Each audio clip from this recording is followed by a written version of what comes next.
আমাদের ধারণা যে ছোটবেলা থেকে জেনে আসলে বিধর্মীরা কাফের, ওই নাস্তিক, ওই কাফের হয়ে গিয়েছে বা এই হয়ে গেছে, কিন্তু নিজেদেরকে কখনোই ভাবি না যে আমরা কাফের হতে পারি। আমাদের একটাই চিন্তা যে আমরা মুসলিম ঘরে জন্মগ্রহণ করি, জেনেটিক্যালি বিষয়টা মানে ওই, মুসলিম পরিবারে জন্মগ্রহণ করে সে মুসলিম, এরকম একটা জেনেটিক্যালি চিন্তা ভাবনা নিয়ে বসে আছি যে আমরা মুসলিম হয়ে গিয়েছি। আসলে এরকম না।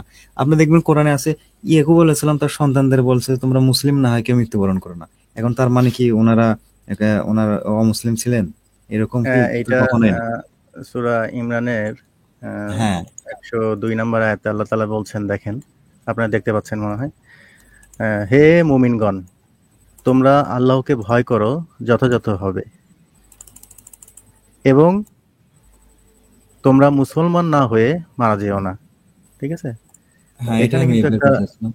মূল একটা বিষয় এখানে আছে, যে আমরা কিন্তু আল্লাহ তাআলা এখানে কি বলতেছেন দেখেন, যে হে মুমিনগণ, মানে কি, যারা বিশ্বাস স্থাপন করছে অলরেডি, তাদেরকে আল্লাহ বলতেছে যে তোমরা। হ্যাঁ, ওটা মুমিন লেখা আছে। মুমিন হওয়া তো সহজ বিষয় না। প্রথমে একজন মানুষের জন্মগ্রহণ করে, তারপরে সে ইসলাম সম্পর্কে জানে। হুম। আল্লাহ এক একজনকে এক একভাবে কোরআনে এক একভাবে বলছে।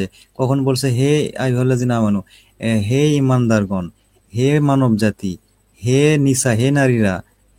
কখনো কখনো নবীদের সম্বোধন করে বলেছেন, নবী কখনো পত্নীগণ। বলছেন মুমিনদের, হুম। হ্যাঁ নবী পত্নীদের, ঠিক বলেছেন। কখনো বলছেন হে ইমানদারগণ, মুমিনগণ। কখনো বলছেন মুত্তাকিদের আল্লাহ সম্বোধন করে ডেকেছেন। এখানে প্রত্যেকের হুম। ব্যাপার হুম। হুম। আলাদা আলাদা।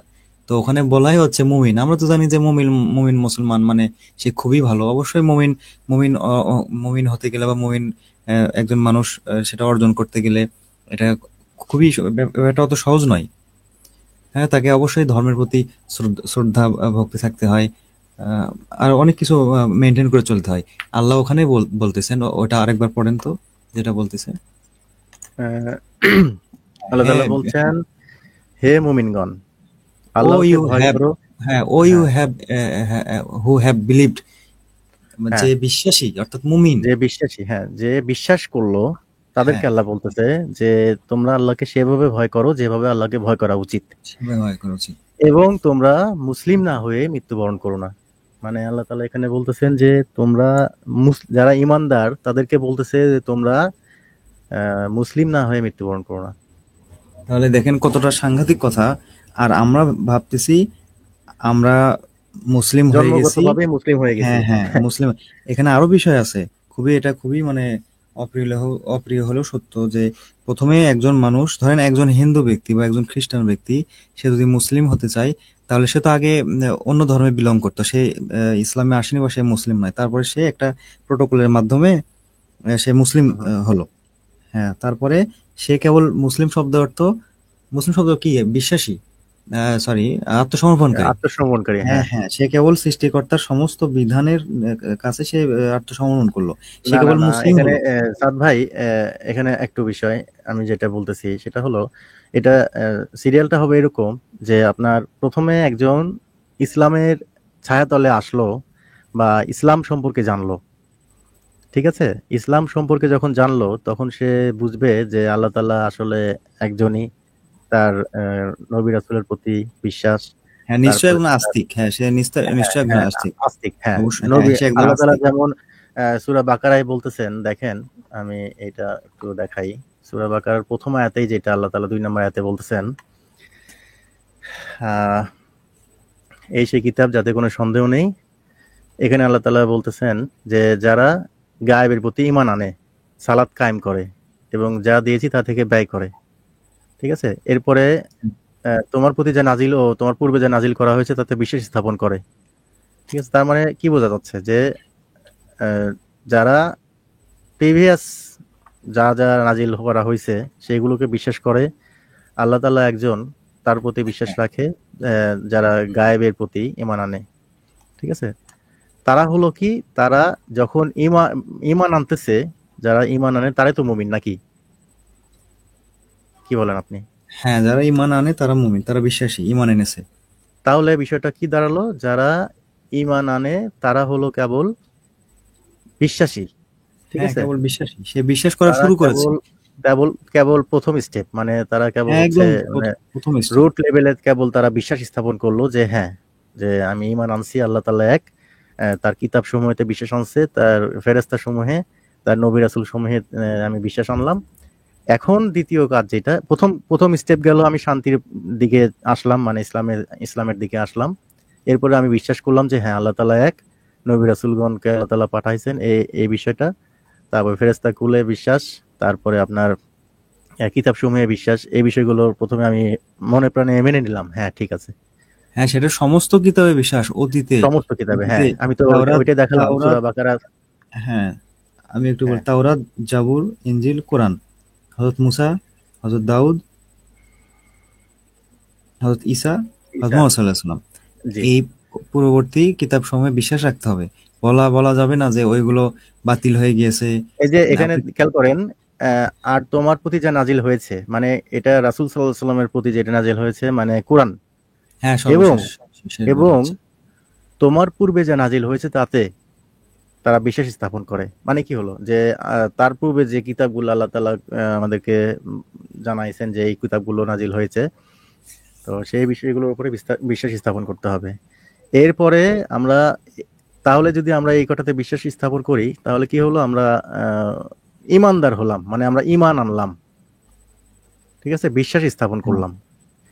এখন আল্লাহ তাআলা বলতেছেন যে তোমরা আল্লাহকে ভয় করো যেভাবে করা উচিত, আর তোমরা মুসলিম না হয়ে মৃত্যুবরণ করো না। তার মানে কি বোঝালো, যে আল্লাহ তাআলা ইমানদারদেরকে বলতেছেন, বিশ্বাস স্থাপনকারীদেরকে বলতেছেন যে তোমরা মুসলিম না হয়ে মৃত্যুবরণ করো না। তার মানে এখানে স্টেট ক্লিয়ার বোঝা যাচ্ছে যে শুধুমাত্র আমি আমার ইসলামিক পরিবারে আমি জন্মগ্রহণ করছি, মুসলিম পরিবারে জন্মগ্রহণ করছি মানেই যে আমি মুসলিম, বিষয়টা কিন্তু মোটেও তা না না। এরকম কিছু না। তাহলে আল্লাহ এই কথা, এত বড় গুরুত্বপূর্ণ কথা আল্লাহ কখনো তাহলে বলতেন না। এখানে আসবে যে মুসলিম তাহলে কি জিনিস, এখন আমাদেরকে এটা বুঝতে হবে যে মুসলিম শব্দের আসলে মূল অর্থটা কি। মুসলিম শব্দের অর্থ আমি যতটুকু জানি যে আত্মসমর্পণকারী, তাই না?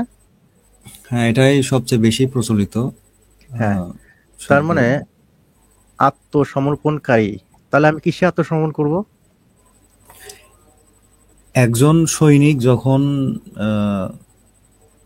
মিলিটারিতে থাকে তখন সেই মিলিটারির যে মিলিটারি বা যে এটা আছে, বিধিবিধান, হ্যাঁ, বিধিবিধান যে আছে, তাকে শপথ বাক্য পাঠ করে নেওয়া হয়। শপথ বাক্য, জি জি, ইয়েস, এটা শপথ হচ্ছে মূল বাক্য, বিষয় যে এবং এর শপথ ভিতরে বাক্য। অনেক কিছু থাকে, শুধু একটা বিষয় না, অনেক কিছু থাকে। দেশের সার্বভৌমত্ব রক্ষা, জীবন দিতে পারতে হবে কোনোভাবে, কোনো প্ররোচনায় বা কোনো অর্থের বিনিময়ে সে, বা কোনো লোভের বিনিময়ে সে অন্য কোনো দেশের গুপ্তচর বৃত্তি করবে না। ওই হুম হুম ডিটেলস হুম হুম। থাকে। সে সমস্ত ডিটেলস কিছুর আরো উপরে সামরিক আত্মসমর্পণ। সামরিক যে আইনগুলো থাকবে, হ্যাঁ, বিধিনিষেধগুলো থাকবে, হ্যাঁ, মানে ওদের তো একটা মানে নিজস্ব একটা সংবিধান বা ওদের নিজস্ব একটা রুলস রেগুলেশন একটা বুক আছে, তাই না? নিয়ম হ্যাঁ, কানুনের ওখানে একটা একটা বিধান বিধান আছে আছে। ওদের অবশ্যই মিলিটারিতে। হ্যাঁ, ওখানে একটা তারা ওইটার বিধান বাইরে আছে। কিন্তু যাইতে পারবে না।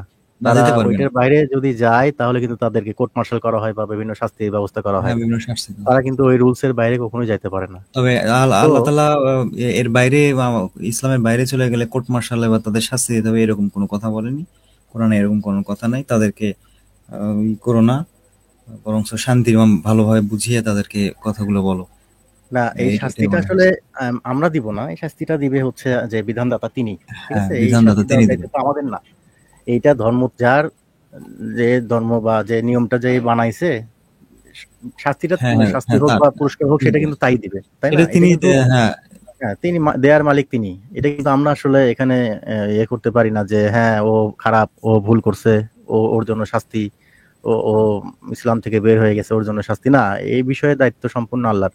আল্লাহ তাআলা এখানে কিন্তু কোরআনেও একটা আয়াতে বলছে, আমি ঠিক মনে করতে পারতেছি না কোন আয়াতে, তবে আমি একটা জাস্ট মনে আছে এরকম যে যারা ইসলামকে বা এই যে ধর্মকে বিভিন্নভাবে ভাগ করছে বা দলে উপদলে ভাগ হয়েছে, তাদের সাথে আপনার কোনো সম্পর্ক নাই, ঠিক আছে, আপনি শুধুমাত্র একজন সতর্ককারী, ঠিক আছে। শুধুমাত্র সতর্ককারী। হ্যাঁ, আপনি শুধুমাত্র সতর্ককারী, আপনি শুধু তাদেরকে সতর্ক করবেন যে হ্যাঁ এইটা এই, এইটা ওই। এর বাইরে কিন্তু আল্লাহর রাসূল সাল্লাল্লাহু আলাইহি সাল্লামের কোনো দায়িত্ব ছিল না যে তাদেরকে মারো কাটো হ্যান ত্যান, এই বিষয়গুলো কিন্তু ছিল না, ঠিক আছে। ইভেন এরকম করেও বলা ছিল, একটা আয়াতে বলা আছে যে তোমরা তাদের তারা যাদের ইয়ে করে আর কি, কি বলে, পূজা করে বা যাদেরকে উপাসনা করে, তাদের তোমরা গালি দিও না, ঠিক আছে? হ্যাঁ, তাদেরকে গালি দিও ফলে না, ভুলবশত হ্যাঁ, তারাও ভুলবশত তারা সৃষ্টিকর্তাকে আল্লাহকে গালি দিবে। আল্লাহকে গালি দিবে। তো দেখেন আল্লাহ তাআলা এত সুন্দর করে বিষয়গুলো সহজভাবে আমাদের সামনে তুলে দিয়েছেন একটা কিতাবের মাধ্যমে, কিন্তু আমরা আসলে এই কিতাব বাদ দিয়ে আমরা যে কোন লাইনে পড়ে আছি। আর সবচেয়ে দুঃখজনক বিষয় হলো এই যে এই সুন্দর কথাগুলো কিন্তু আমাদের আলেম ওলামা সাহেবেরা, শাইখুল হাদিসেরা এই বিষয়গুলো বলে না।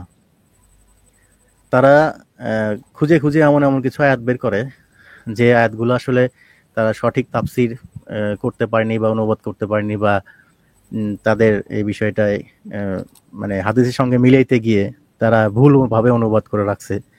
তো এই অনুবাদ, বিষয়গুলোর হ্যাঁ, কারণে মানুষ এটা আসলে বলি, বিভ্রান্ত। হ্যাঁ। ওনারা আসলে হাদিসের আলোকে কোরআনের আয়াতগুলো ব্যাখ্যা করার চেষ্টা করে।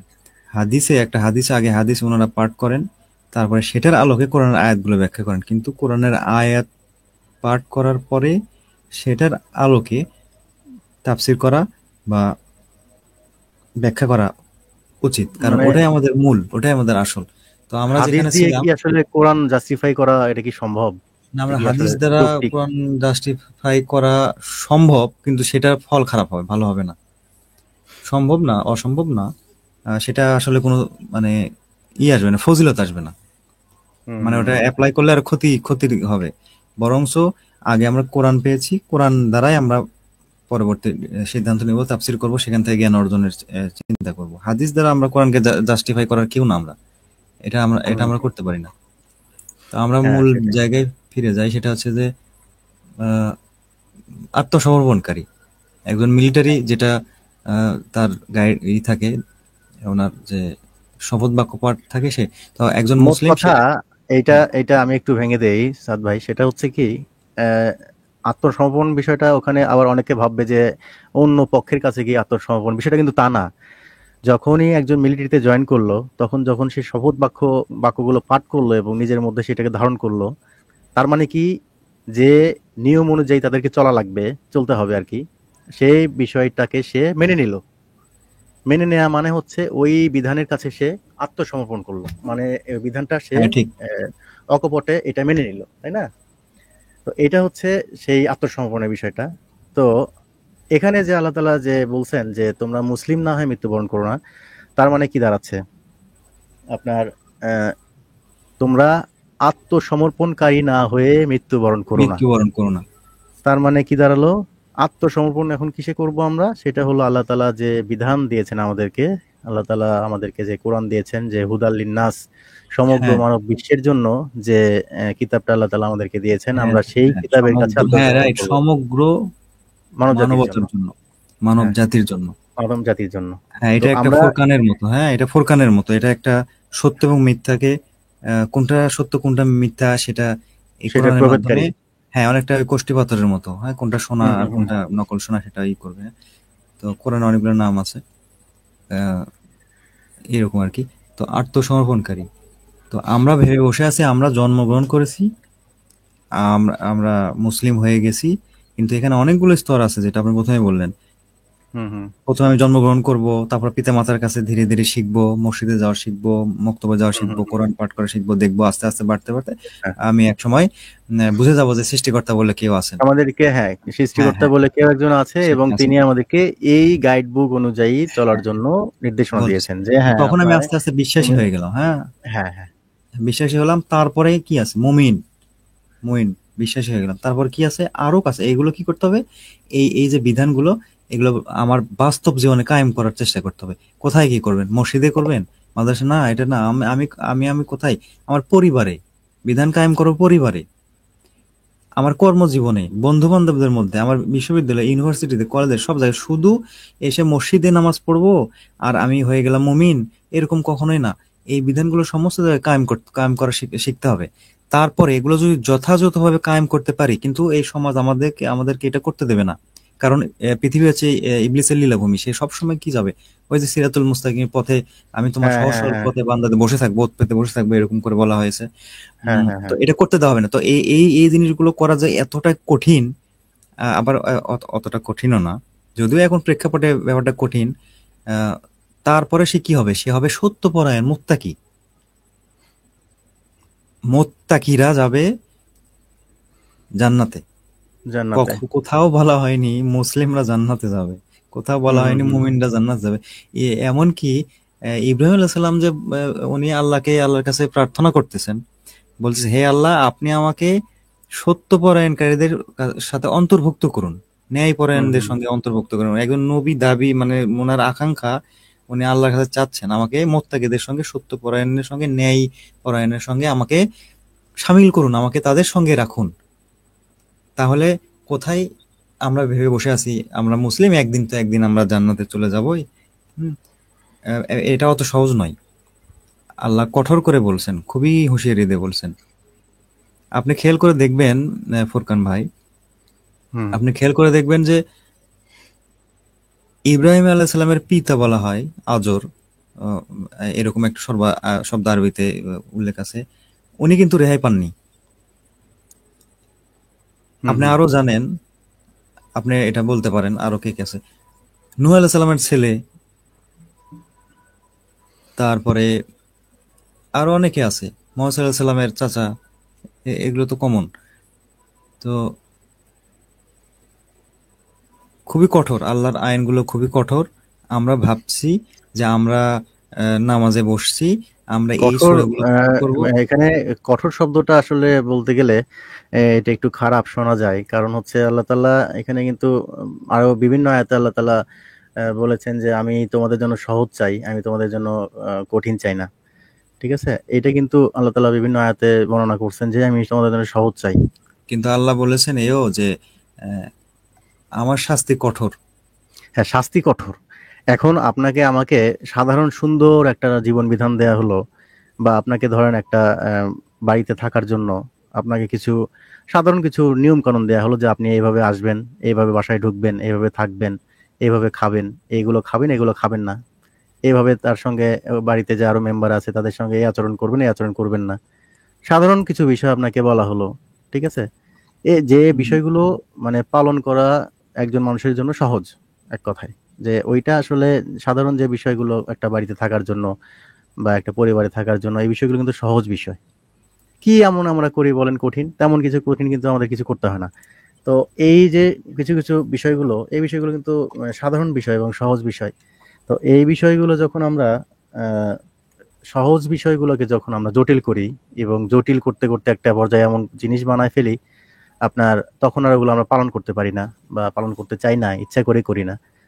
তো এই সহজ বিষয়টা যদি আপনি কঠিন করে, বা আহ, সহজ বিষয়গুলোও যদি আপনি পালন না করেন, তাহলে ভাই বাড়িওয়ালা তো আপনাকে বের করে দিবেই। এটা কিন্তু স্বাভাবিক, তাই না?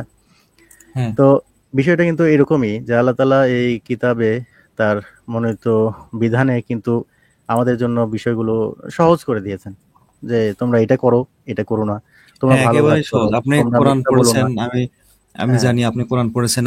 আপনি খেয়াল করলে পাবেন যে একেবারে সহজ সরল কথা বলা আছে।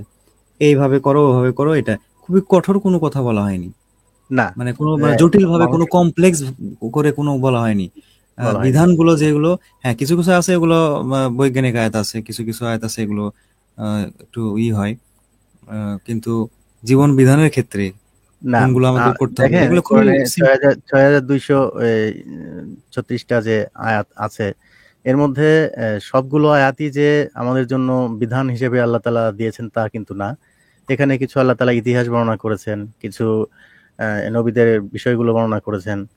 তারপরে এগুলো আসলে বিভিন্ন উদাহরণস্বরূপ তিনি বিষয়গুলো আলোচনা করেছেন। আর আমাদের মূলত যে লাইফস্টাইল লিড করার জন্য যে বিধানগুলো আছে সেগুলো কিন্তু সেপারেট ভাবে স্ট্রেট ফরওয়ার্ড বলা আছে, যে তোমরা এইটা খাও, এটা খাইও না, তোমরা ভালো কাজ করো, তোমরা মিথ্যা বলো না, তোমরা ধৈর্য ধারণ করো, তোমরা সত্যের সঙ্গে মিথ্যা মিশিয়ে দিও না, তোমরা মিথ্যা সাক্ষী দিও না, তোমরা হক ঠিক মতো আদায় করো। ঠিক আছে, এই বিষয়গুলো কিন্তু সুন্দরভাবে স্ট্রেট ফরওয়ার্ড ভাবে ডিটেইলি দেয়া আছে। হ্যাঁ, এগুলো এগুলো বোঝার জন্য কোনো তাফসীর করা লাগে বলে আমি আমি মনে করি না। না, যেমন এখানে তোমার আরেকটা সত্যের সঙ্গে বিষয়, আরেকটা মিথ্যা বিষয় একটু মিশিয়ে বলি দিও সাদ না, ভাই। এটা। হ্যাঁ, বলেন। সেটা হচ্ছে এই কোরআনে অনেকে বলবে যে কোরআন তো কঠিন, আমরা পড়তে পারি না বা আমরা বুঝি না, তো এখানে আসলে এটা হ্যাঁ, আমাদের বোঝার কোরআন ভুল বা আমিও বলার। শুনেছি, আমাকেও বলা হয়েছে যে কোরআন কঠিন, আল্লাহ এগুলো তাআলা কোন আলেমের কাছে গিয়ে বসতে হবে, তারপরে আলেমরাই এগুলো বেশি ভালো জানেন, ওনারাই বলবে। আহ, হ্যাঁ, আমরা বুঝবো না, আমরা সাধারণ মানুষ এটা বুঝবো না। তো আসলে আমরা এটা আমিও বুঝবো ফেস না, করেছি। বুঝবো না এই শব্দটা আসলে এর সঙ্গে যায় না। কারণ কি আমরা কি বুঝবো না সেটা তো আগে বুঝতে হবে যে আমরা এটা বুঝি না, তাই না? তো ওইরকম কিন্তু কোনো বিষয় যদি জিজ্ঞেস করা হয় তখন আর তারা বলতে পারে না যে আমরা এটা বুঝি না। আল্লাহ বলতেছে যে তোমরা সৎ পথে চলো। এখানে ভাই না বোঝার কোন শব্দটা আছে বলে আপনার মনে হয় বলেন তো? তাই তোমরা তো। ভালো কাজ এটা করো, হ্যাঁ, এটা বিশ্বব্যাপী, দেখেন সৎ কাজ করো, এটা দেখেন, তাই না? Honesty is the best policy, এটা আমরা ছোটবেলায় শিখেছি। এই কথাটা কিন্তু হ্যাঁ, বাংলাদেশ, অনেস্টি, হ্যাঁ, বাংলা, এটা কিন্তু একটা বিদেশি একটা, আর ইংরেজি, মানে ইংরেজিতে এটা পড়েছি। তো বোঝা যাচ্ছে হ্যাঁ, যে অন্য জাতি যারা ইংরেজ বা ইংরেজিতে, মানে আমেরিকা, তো সততা কি সেটা কিন্তু তারা ঠিকই বুঝতেছে, না হলে ওই কথাটা ওভাবে আসতো না, হুম, হুম, তাই হুম, না? তো ওই দেশে জি, যারা সৎ, ওই দেশে যারা সৎ, তারা তো ওই ধরনের কঠিন পরীক্ষার মধ্যে দিয়ে গিয়ে সততা অর্জন করেছেন। তো এখানে তো আর না বোঝার কিছু নাই। হুম, হুম, তাহলে হুম, আল্লাহ বলেন তোমরা সৎকর্ম করো। ইসলাম পুরো কোরআন পড়লে আপনি একটা জিনিস খেয়াল করে দেখবেন, যে সব মিলে শেষে এক কথা, ঈমান আনো আর সৎকর্ম করো, বিশ্বাস স্থাপন হুম, করো হুম, হুম, সৃষ্টিকর্তার প্রতি, তুমি আস্তিক হও, তুমি আস্তিক হও এবং সৎ কাজ করো। ইয়েস। এই তাহলে যে দেখেন তার হ্যাঁ, তাহলে এটা বিধানগুলো কিন্তু বিশ্বব্যাপী, আসলে এটা বিশ্বব্যাপী, এটা বিশ্বব্যাপী। সৎ প্রত্যেকটা দেশে আপনি যাবেন, সেখানে সৎ অসৎ লোক পাবেন, তাই না? হুম, হুম, হুম, হুম, তাহলে এটা বোঝার জন্য তাফসির করা, বা হ্যাঁ, আমরা বুজুর্গ আলেমদের কাছে যাব, ওনাদের সঙ্গে আমরা কথা বলবো, কথা বলবো, অবশ্যই যাব। সমস্যা নাই। হ্যাঁ, সব অবশ্যই যাইতে আমরা, হবে। না, হ্যাঁ, যেহেতু আমাদের তারা অনেক এই বিষয়গুলোতে হ্যাঁ অভিজ্ঞ বা হ্যাঁ, ইয়ে। ওনারা অভিজ্ঞ, ওনারা অভিজ্ঞ, তো অবশ্যই ওনারা অভিজ্ঞ। আমরা আসলে এই যে এটা একরকম শয়তানের ধোঁকা বলা যায় যে আমরা কোরআন পড়ে কিছু বুঝবো না।